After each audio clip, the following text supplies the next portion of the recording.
जय Shri Krishna. Hello friends, कैसे हो आप सभी। आई होप आप सभी बहुत अच्छे होंगे और अपनी अपनी गार्डनिंग अच्छे से कर रहे होंगे।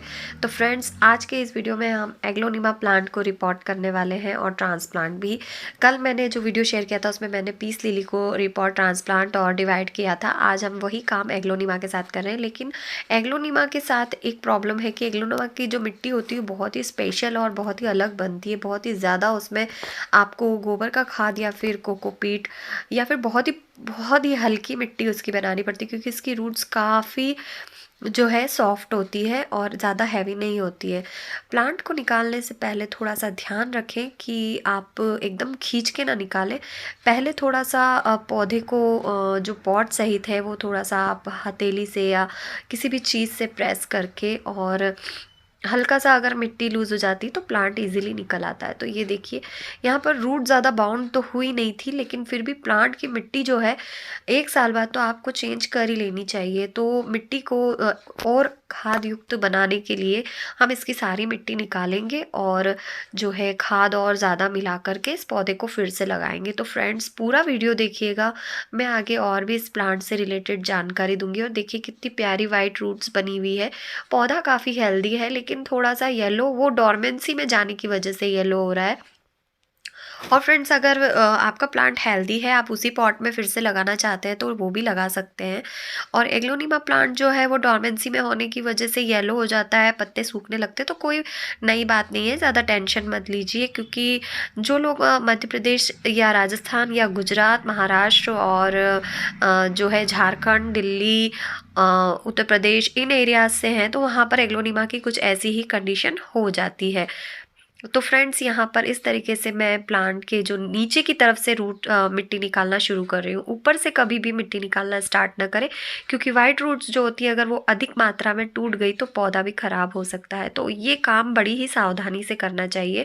बहुत ही धीरे धीरे और हल्के हाथ से आपको दोनों प्लांट्स को अलग करना होगा। आप मेरे हाथों को चलते हुए देख सकते हैं कि मैं किस तरीके से अपने हाथों को चला रही हूँ। बिल्कुल नीचे की तरफ से ऊपर तक मिट्टी खाली हो गई, लेकिन फिर भी मैं नीचे की तरफ से ही मिट्टी को जो है आराम से लूज करके निकाल रही हूँ। और देखिए कितने हल्के हाथ से पौधों को आपस में जो है रब करके और उनको अलग करने की कोशिश कर रही हूँ, क्योंकि रूट्स दोनों जो है आपस में बंध चुकी है।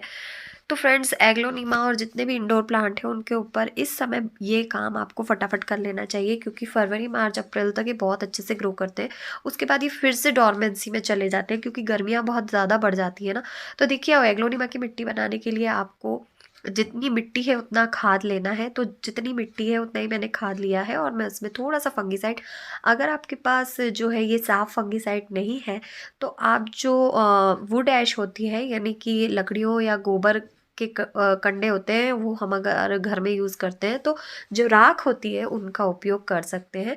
लकड़ियों की राख या फिर कंडों की राख, उपलों की, जो गोबर के उपले होते हैं उनकी राख भी आप 1 चम्मच के आसपास इसमें डाल दीजिए। उससे फूल भी बहुत अच्छे आते हैं पौधे में, और पौधे की रूट्स भी बहुत स्ट्रांग होती है। नाइट्रोजन भी मिलता है और फास्फोरस भी मिलता है।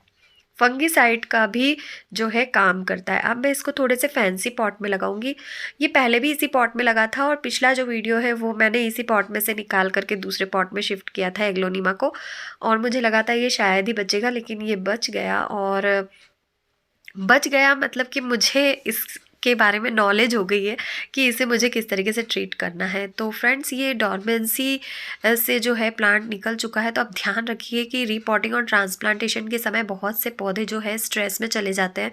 तो ये काम भी अगर आप कर रहे हैं ना, तो या तो शाम के समय करें या फिर अर्ली मॉर्निंग में करें। और आप कम से कम ये काम करने के बाद 1 हफ्ते तक पौधे को धूप में ना रखें। वैसे तो एग्लोनिमा इंडोर प्लांट है तो इसे धूप की ज़रूरत नहीं है ज़्यादा, लेकिन जो ब्राइट लाइट भी होती ना, वो ज़्यादा गर्म हवाओं वाली जगह पे इसे ना रखें। तो धूप से बचा के रखें जितने भी पौधे, अगर धूप वाले पौधों को भी आप ट्रांसप्लांट कर रहे हैं, क्योंकि फरवरी और मार्च तो ट्रांसप्लांटेशन, रिपोर्टिंग का ही और डिवाइडेशन, प्रोपगेशन का ही समय होता है। तो ध्यान से करें, शाम के समय करें।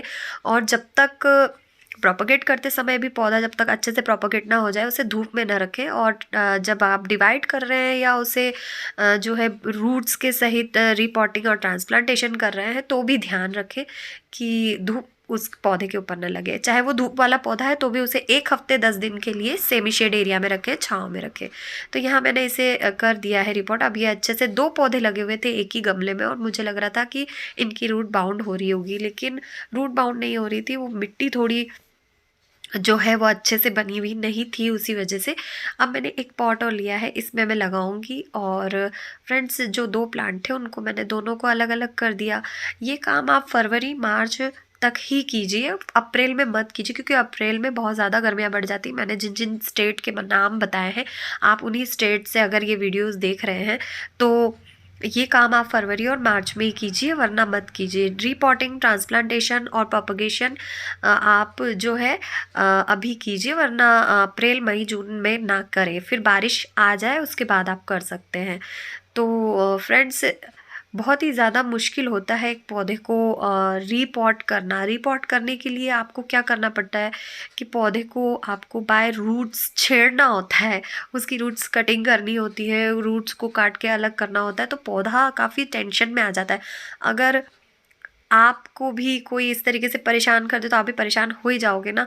तो फ्रेंड्स पौधे भी काफ़ी परेशान हो जाते हैं और उनको काफ़ी मुश्किल होता है संभालना कि किस तरीके से आप इन्हें संभालेंगे। अगर ये स्ट्रेस में चले गए तो स्ट्रेस में ना जाए उसके लिए आप जो है जो मिट्टी निकालते हैं ना, उसी मिट्टी को वापस से रिचार्ज करके भरिए, क्योंकि वो अपनी मिट्टी को पहचानते हैं पौधे, और उसमें वो काफ़ी हद तक सेट हो जाते हैं। तो फ्रेंड्स इसी तरीके से आपको एग्लोनिमा की रिपोर्टिंग, और अगर दूसरे गमले में लगाना है तो ट्रांसप्लांटेशन, और अगर अलग अलग करना है तो डिवाइडेशन।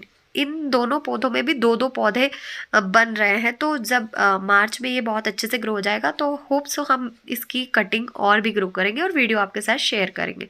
तो आई होप आज का वीडियो आपको पसंद आया होगा। पसंद आया तो वीडियो को लाइक कीजिए, शेयर कीजिए, चैनल पर न्यू है तो सब्सक्राइब जरूर कीजिए, बेल आइकन और प्रेस करना मत भूलिएगा। इंस्टाग्राम पर भी फॉलो कीजिएगा flowers and kitchen garden. Friends अगर आप मुझसे कोई प्लांट खरीदना चाहते हैं तो इंस्टाग्राम पर फॉलो करके आप मुझे मैसेज बॉक्स में मैसेज कीजिएगा कि आपको ये वाला प्लांट चाहिए, मैं वहाँ पर फुल डिटेल दे दूँगी। तो मिलते हैं नेक्स्ट वीडियो में फिर किसी नई जानकारी के साथ। तब तक के लिए बाय, टेक केयर, जय श्री कृष्णा।